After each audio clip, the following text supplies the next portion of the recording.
wanted also UST po, no, specifically the College of Law, to also be accountable. Paano po yan? Ano po ang plano niyo po dyan? No? Kasi sabi niyo nga parang they were aware, they knew na hanggang ngayon, continuously pa rin po, nagkakaroon ng hazing po dyan sa UST.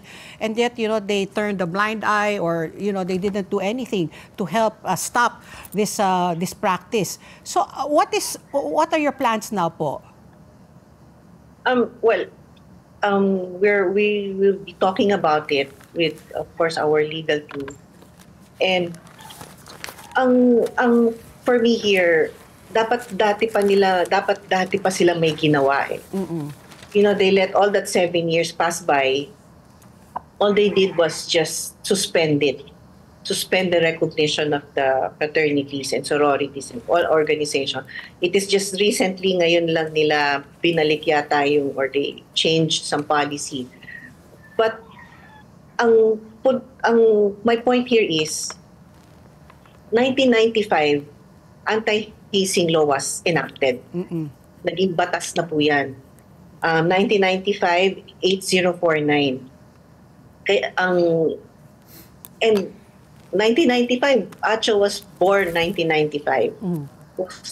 That was what 28 years ago bago pa na amendahan ang batas. During those time, imagine, you were recognizing a fraternity and yet they were still practicing hazing. Remember during the Senate hearing, inamin naman po ni Mark Ventura yung witness. Inamin naman ni Solano, who was convicted of obstruction. Inamin na isa pong member ng Aegis Juris na they were all hazed. So, it's established that Aegis Juris is practicing hazing. All these years, they've been recognizing Aegis Juris. Ano ang nangyari dyan? You did not do your due diligence, you did not do your part. You know, ang magulang halos maubos ang kabuhayan para lang sa pagpapaaral ng mga anak. And yet, you neglect those things na that's why I was saying the Faculty of Civil Law failed to protect our son. UST failed to protect our son. Kasi responsibilidad din ninyo yun as second parents eh. Nagbabayad ng mga magulang ng tuition, ng mahusay. Halos mabalin na, makuba na kayo. Kalumpo na, yes. Kalumpo na ng mga magulang yung pagbabayad.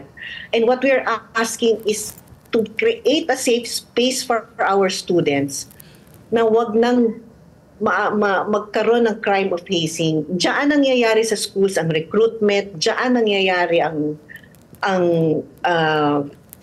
the organizations, diyan nangyayari ang recruitment, orientation, and all that. What I'm asking is, the school should be responsible. The university should be responsible.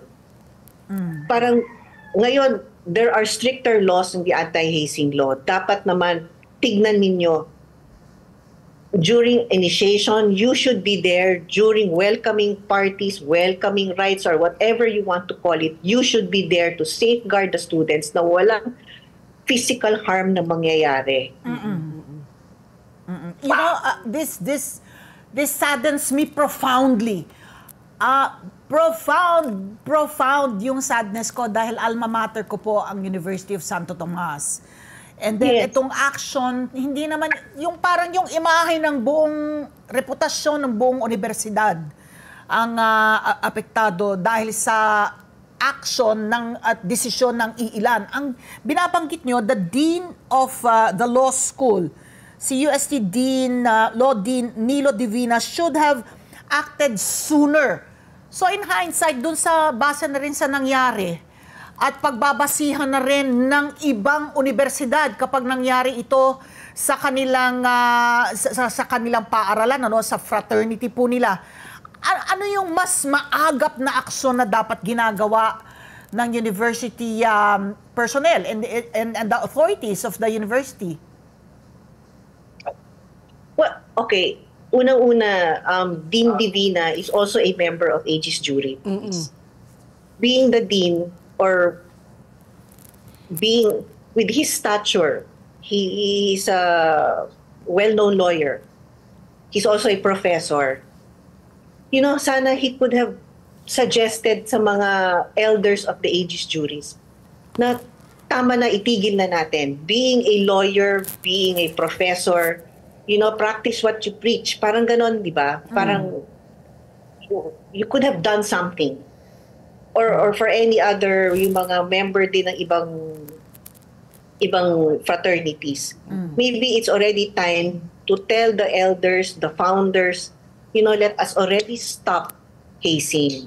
Nakamamatay siya, it's been proven na it's fatal. You know, like Taugama, Taugama has like about 800,000 members. You know, yung mga founders nila, you know, I urge them, you know, rethink your policies, rethink your initiation rights, rethink everything. Kasi apektado na dito ang mga bata. Ang apektado na dito are yung kabataan natin, because wag na natin i-introduce that circle of violence. You know, stop that idea na lang na, kasi ako, naranasan ko yan, nasaktan ako, napadel ako, kailangan maramdaman din ng mga bata to. So, it's wrong. Let's get together.